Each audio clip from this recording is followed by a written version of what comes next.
Daniel knocks on the cockpit door for the third time and no one answers. It's not the kind of silence of a busy pilot. It's the other kind, the one that has no immediate explanation.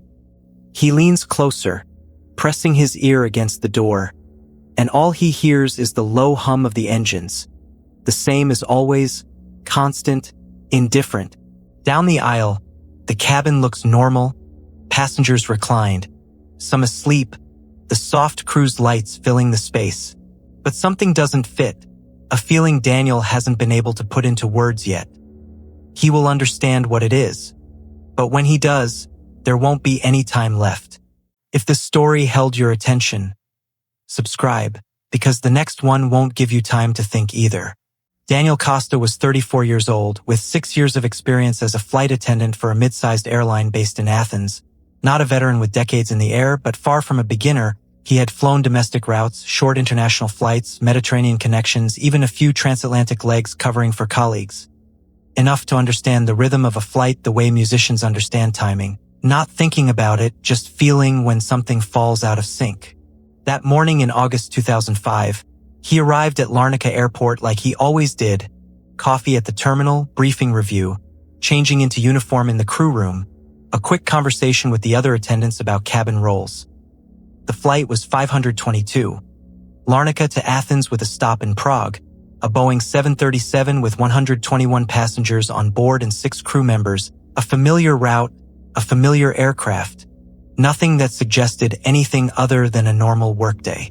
Daniel was the senior in the cabin crew on that flight, not by official title but by experience on that specific route, which meant he handled the pre-boarding briefing, checked safety equipment, and did the initial walk through the cabin as passengers boarded. It was routine work, almost mechanical in execution, but Daniel had learned to treat routine with real attention, because he had heard more experienced crew members say that accidents tend to happen exactly when everything feels too normal. Boarding went smoothly. 121 passengers, most in transit, some tourists, a few families, and a group of elderly travelers on an organized trip filling much of the middle rows. Daniel moved through the cabin checks, confirmed seatbelts, helped with overhead luggage, answered questions about flight time. Everything within expected flow. The door closed on schedule, the pushback tug started moving the aircraft away from the gate, and Daniel took his position at the rear of the cabin for takeoff. The takeoff was smooth. The 737 climbed with the familiar pressure shift in the ears, the angle of ascent he knew by memory, reaching cruising altitude without any issue. Passengers relaxed, seatbelts came off, warning lights turned off. Daniel and the crew began service, drinks, snacks, trash collection, the automatic choreography of a short flight he had done dozens of times. There was something almost meditative about it, a cabin rhythm the brain processes on autopilot while the eyes and ears remain alert. It was during service that Daniel noticed the first thing that didn't feel right. Not visual, not sound, temperature.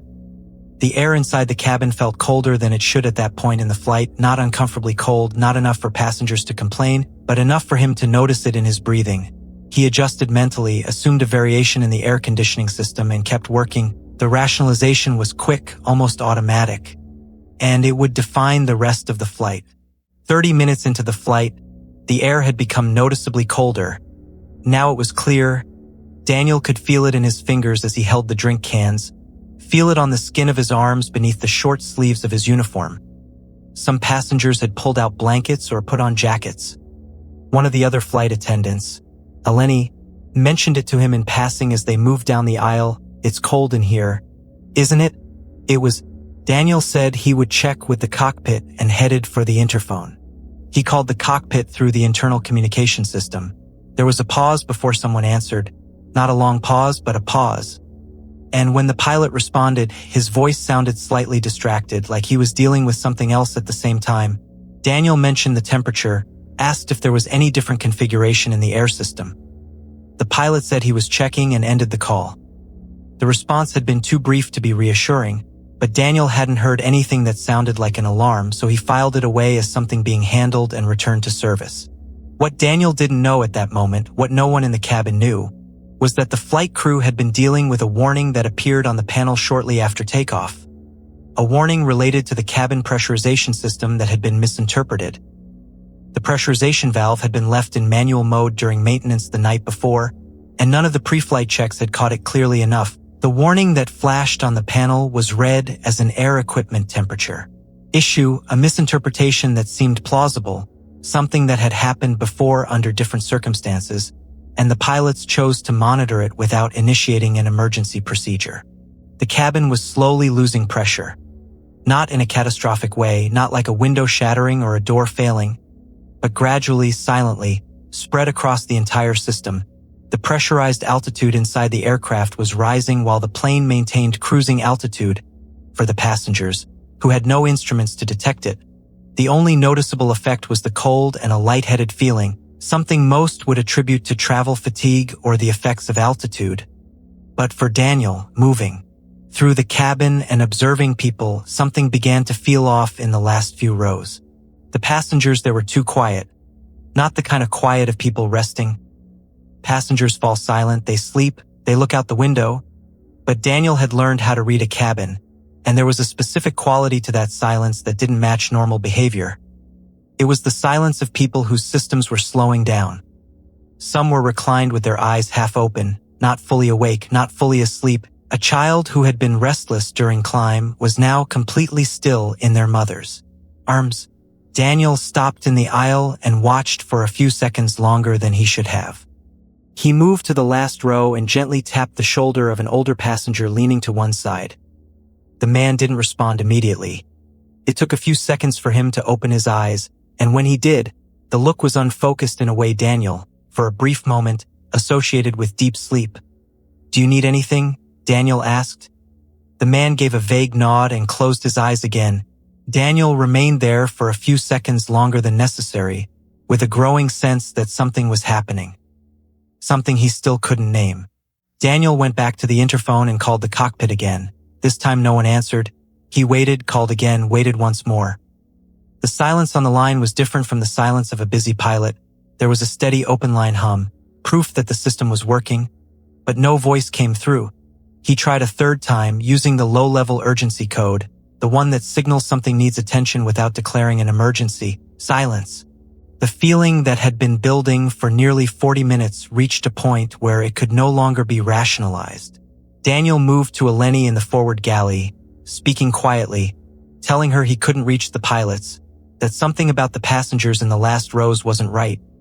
She looked at him, confusion mixed with the beginning of something more serious, stepped into the aisle, scanned the cabin.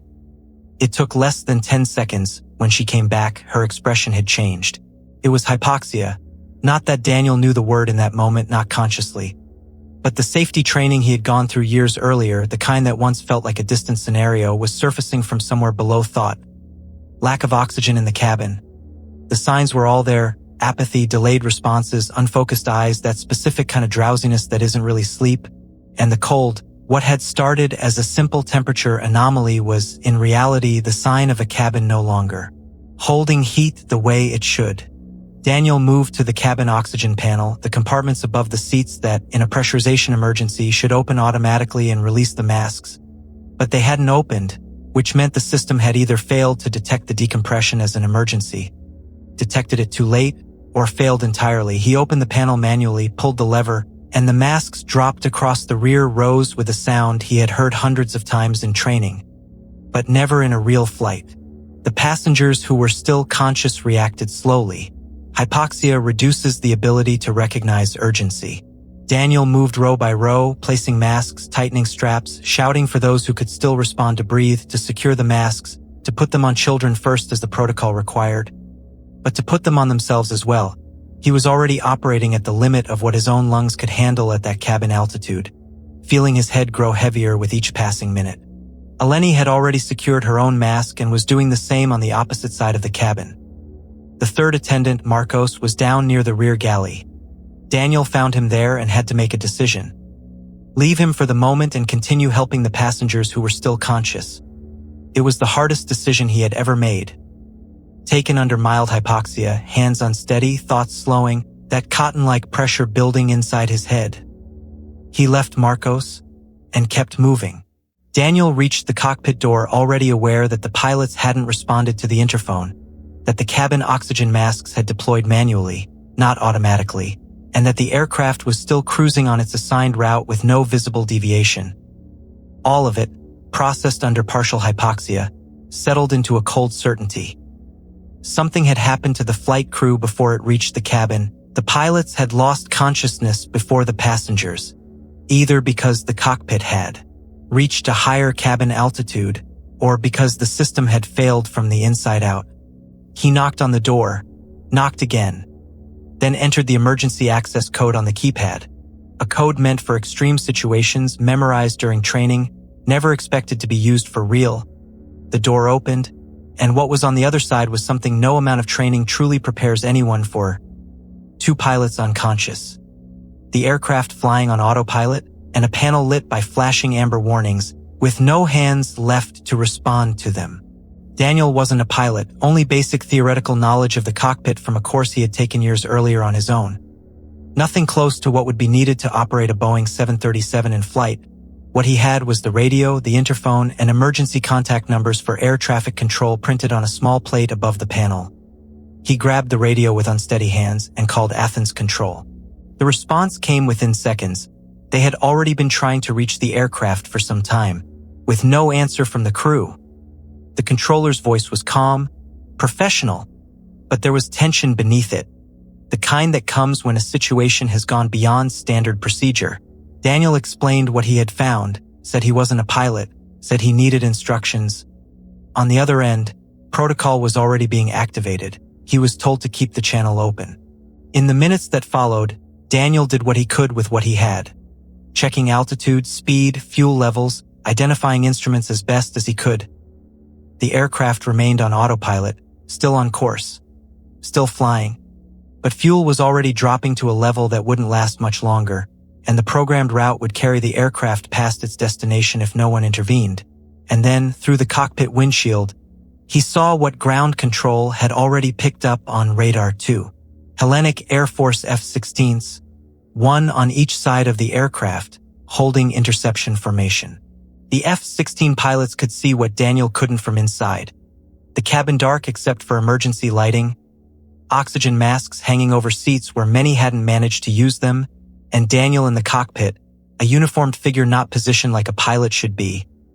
They relayed everything to Athens Control, while fuel reached critical levels faster than any response could compensate. Autopilot doesn't improvise, it doesn't decide, it doesn't react. And the aircraft began to lose altitude. The Boeing 737 operating Helios Flight 522 crashed into a hilly area near the town of Grammatico, about 40 kilometers from Athens, at 12:03 p.m. on August 14, 2005. All 121 passengers and 6 crew members died.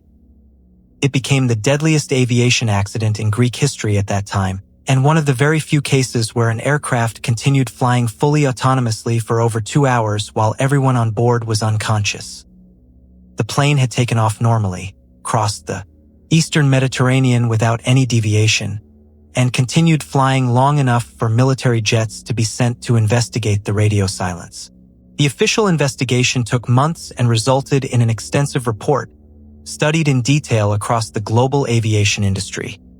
The root cause was identified as a pressurization valve left in manual mode after overnight maintenance, a configuration that should have been detected during pre-flight checks, but went unnoticed due to a combination of maintenance fatigue and ambiguity in a specific procedure. The warning on the panel was misinterpreted by the flight crew because it closely resembled a more common alert, and the decision not to declare an immediate emergency was based on a reading that seemed entirely reasonable at the time. What the report describes in technical language is, at its core, the same mechanism behind many catastrophic failures built from accumulated human error. Each individual decision made sense within the information available at that moment. And still, the final outcome was incomprehensible. The maintenance crew followed procedure. The pilots interpreted a warning based on prior experience. The cabin crew noticed anomalies and attempted to respond. No single decision appeared obviously wrong, and yet 127 people died. Daniel Costa's story was never told in the first person, but it remained in the records, in radio transcripts, in statements from Athens air traffic controllers, in the reconstruction of the final minutes based on the flight data recorder and the cockpit voice recorder. It is documented that he made contact with air traffic control, that he provided information, that he remained in the cockpit attempting to operate the radios as instructed. He did, until the final possible moment, everything that could be done with what he had. What remains after an accident like this is not only the trauma or the numbers in a report, it is a question. The same question the aviation industry began to ask with greater urgency, and one that applies to any system where people rely on procedures to manage risk. How much of that safety is real? And how much is simply the sense of safety those procedures create? Checklists exist to prevent human error, but who checks the checklist? Warnings exist to alert the crew, but who ensures they are interpreted correctly when they resemble something routine? When the final report was released, one of its key recommendations addressed exactly that: the design of the warning that had been misread, a small, technically simple change that would make it impossible to confuse that alert with another, a change that cost 127 lives before it was considered necessary, and that gap between problem and solution, the scale of loss required to justify such a small adjustment, is the kind of detail Daniel Costa lived his entire life without ever knowing, until the day he boarded a plane in Larnaca on an ordinary August morning and never came back.